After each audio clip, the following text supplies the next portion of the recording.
স্থানীয় সংবাদ পড়ছি সুদীপ বসু। এখনকার বিশেষ খবর হলো, দ্বিতীয় দফা লোকসভা নির্বাচনে মনোনয়ন প্রত্যাহারের আজ শেষ দিন। এই দফায় রাজ্যের 3 আসনে ভোট গ্রহণ আগামী 26 এপ্রিল।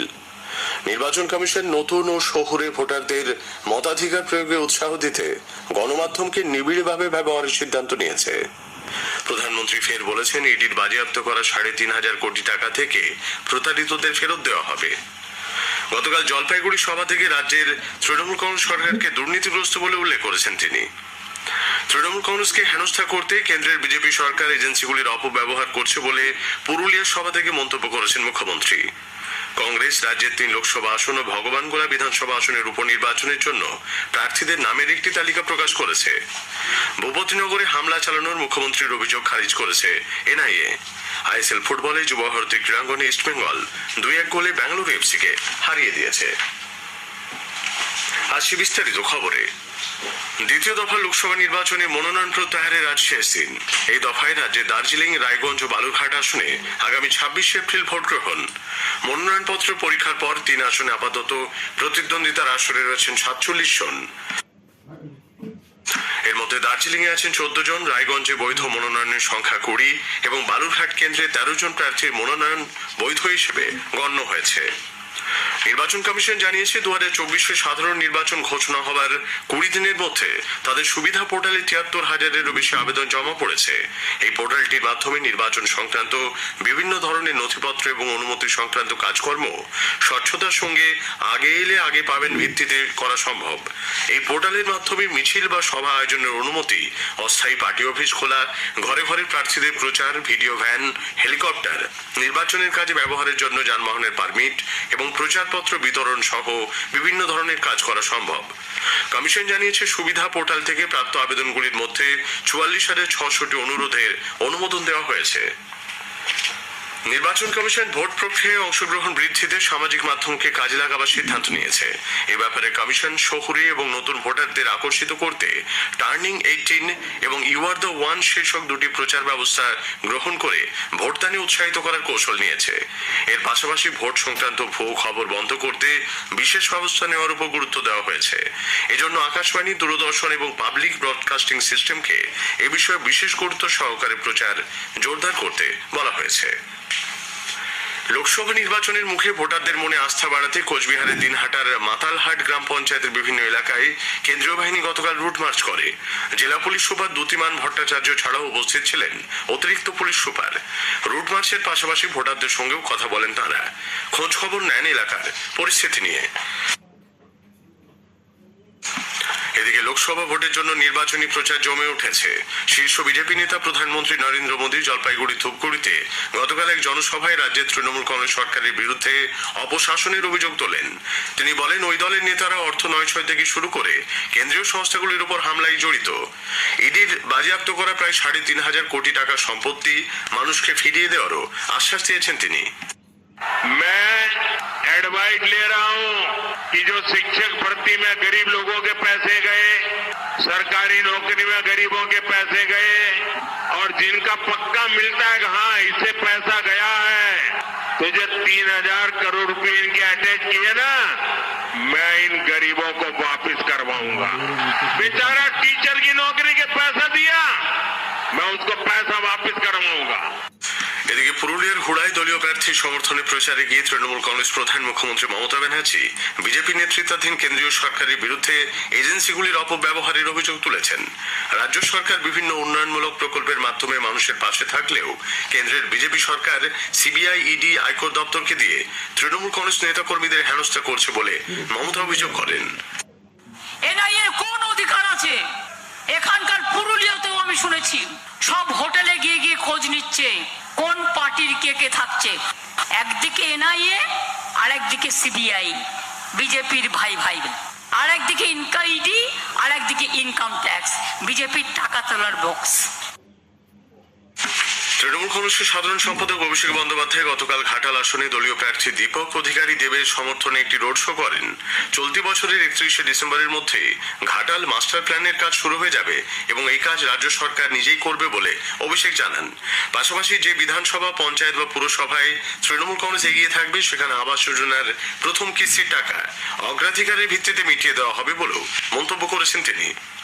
রাজ্যের প্রথম দফার নির্বাচনে পর্যাপ্ত কেন্দ্রীয় বাহিনী মোতায়েন নিয়ে সন্তোষ প্রকাশ করেছেন প্রদেশ কংগ্রেস সভাপতি সাংসদ অধীর রঞ্জন চৌধুরী। গতকাল বহরমপুরে জেলা কংগ্রেস কার্যালয়ে সাংবাদিক বৈঠকে অধীরবাবু বলেন, সুষ্ঠুভাবে ভোট না হওয়ার আশঙ্কা রয়েছে এমন জায়গাগুলিতে কেন্দ্রীয় বাহিনী মোতায়েন হয়। বসিরহাটের বিজেপি প্রার্থী সন্দেশখালীর প্রতিবাদী রেখা পাত্র গতকাল হাসনাবাদের নির্বাচনী প্রচারে অংশ নেন। এই আসনে তৃণমূল কংগ্রেস প্রার্থী হাজি নুরুলও বাড়ি বাড়ি প্রচার কর্মসূচিতে যোগ দেন। দার্জিলিং আসনে তৃণমূল কংগ্রেস প্রার্থী গোপাল লামাকে ব্যাট হাতে স্থানীয়দের সঙ্গে ক্রিকেট খেলতে দেখা যায়। পাশাপাশি চলে জনসংযোগ। ঘাটাল মাস্টার প্ল্যান নিয়ে তৃণমূল কংগ্রেস মিথ্যাচার করছে বলে বিরোধী দলনেতা শুভেন্দু অধিকারী মন্তব্য করেছেন। গতকাল পশ্চিম মেদিনীপুরের ডেবরায় এক সাংবাদিক বৈঠকে শুভেন্দু বলেন, রাজ্য সরকার মাস্টার প্ল্যানের জন্য প্রয়োজনীয় জমি বরাদ্দ করতে ব্যর্থ হয়েছে। 31শে ডিসেম্বরের মধ্যে মাস্টার প্ল্যান রূপায়ণের কথা বলে তৃণমূল কংগ্রেস নেতারা আসলে মানুষকে বিভ্রান্ত করার চেষ্টা করছেন। যে ভাষায় রাজ্যের মুখ্যমন্ত্রী এই ন্যায়ের নিন্দা করছেন তা দেশ ও সংবিধান বিরোধী বলেও মন্তব্য করেন শুভেন্দু। উপতিনগরের কেস কে ট্রান্সফার করেছে? কলকাতা হাইকোর্ট করেছে। আপনি কাকে চ্যালেঞ্জ করছেন? উচ্চতর আদালতকে চ্যালেঞ্জ করছেন। আমরা কেউ বললে তো কোর্ট কন্টেম্প্ট হয়ে যেত। যে ভাষায় কাল থেকে আক্রমণ করছে এনআইএ কে, এটা দেশ বিরোধী কাজ, সংবিধান বিরোধী কাজ, গুন্ডাদের প্রশ্রয় দেওয়ার কাজ, আর সন্দেশখালী ইস্যু থেকে মানুষকে ডাইভার্ট করার কাজ। কংগ্রেস গতকাল রাজ্যের আরো 3টি লোকসভা আসনে প্রার্থীদের নাম ঘোষণা করেছে। বনগাঁ কেন্দ্রে প্রদীপ বিশ্বাস, উলুবেড়িয়া কেন্দ্রে আজহার মল্লিক এবং ঘাটাল কেন্দ্রে পাপিয়া চক্রবর্তী প্রতিদ্বন্দ্বিতা করবেন। সেই সঙ্গে কংগ্রেস ভগবানগোলা বিধানসভা উপনির্বাচনেও প্রার্থীর নাম ঘোষণা করেছে। ওই উপনির্বাচনে কংগ্রেসের প্রার্থীও হচ্ছেন অঞ্জু বেগম। স্থানীয় সংবাদ শুনছেন আকাশবাণী কলকাতা কেন্দ্র থেকে। মুখ্যমন্ত্রী মমতা বন্দ্যোপাধ্যায়ের এনআইএর বিরুদ্ধে ভূপতিনগরে হামলা চালানোর অভিযোগ বিবৃতি দিয়ে খারিজ করেছে কেন্দ্রীয় তদন্তকারী সংস্থা এনআইএ। গতকাল বিকেলে এনআইএর তরফে এক বিবৃতি জারি করে জানানো হয়, তাদের বিরুদ্ধে যেসব অভিযোগ তোলা হচ্ছে তা দুর্ভাগ্যজনক ও ভিত্তিহীন। শনিবার সকালে গ্রামবাসীদের প্ররোচনা দেওয়ার কোনো ঘটনা ঘটেনি।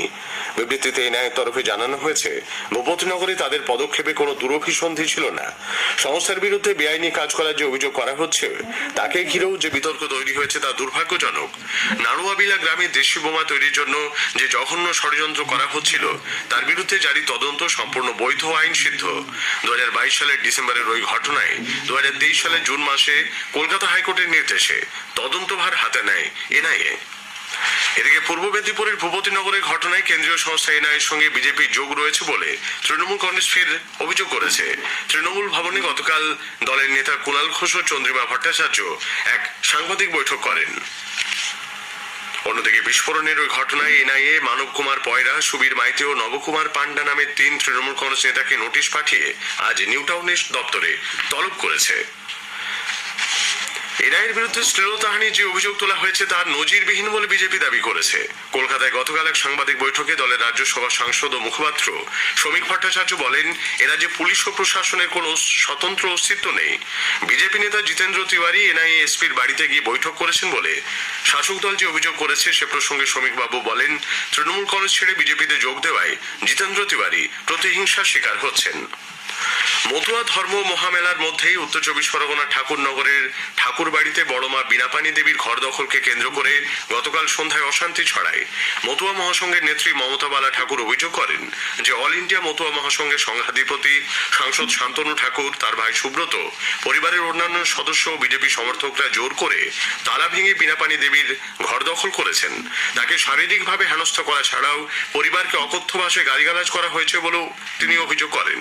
অন্যদিকে শান্তনু ঠাকুর এই অভিযোগ নস্যাৎ করে বলেছেন, প্রায় 6-7 বছর ওই ঘরে তাকে যেতে দেওয়া হয় না, ঘরটিতে তালা দিয়েও রাখা হয়েছে, বাধ্য হয়ে তারা তালা ভেঙে দেন।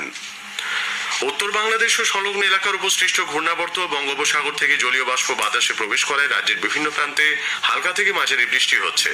বাঁকুড়া, বীরভূম, পূর্ব বর্ধমান, ঝাড়গ্রাম, পুরুলিয়া, পশ্চিম বর্ধমান জেলাতে গতকাল সন্ধ্যের দিকে বজ্রপাত সহ বৃষ্টি হয়। আজও একাধিক জায়গায় বৃষ্টির সম্ভাবনা। আইএসএল ফুটবলে যুব ভারতী ক্রীড়াঙ্গনে ইস্টবেঙ্গল 2-1 গোলে বেঙ্গালুরু এফসিকে হারিয়ে দিয়েছে। ইস্টবেঙ্গলের পক্ষে সাউল ক্রেসপো, ক্লেটন সিলভা এবং বেঙ্গালুরু সুনীল ছেত্রী গোল করেছেন। I league Joyee Mohammedan sporting গতরাতে শিলং থেকে কলকাতায় ফিরেছে। সন্ধ্যা থেকেই দমদম বিমানবন্দর চত্বরে সমর্থকদের ভিড় আছড়ে পড়ে। কোচ আন্দ্রে চেনি সহ ফুটবল সচিব দীপেন্দু বিশ্বাস সহ ফুটবলাররা বিমানবন্দরে পৌঁছতেই আবেগের বাঁধ ভাঙে। শেষ করার আগে স্থানীয় সংবাদের বিশেষ কিছু অংশ আরো একবার। দ্বিতীয় দফার লোকসভা নির্বাচনে মনোনয়ন প্রত্যাহারের আজ শেষ দিন। এই দফায় রাজ্যে 3 আসনে ভোট গ্রহণ 26 এপ্রিল। নির্বাচন কমিশন নতুন ও শহুরে ভোটারদের মতাধিকার প্রয়োগে উৎসাহ দিতে গণমাধ্যমকে নিবিড়ভাবে ব্যবহারের সিদ্ধান্ত নিয়েছে। স্থানীয় সংবাদ শেষ হলো।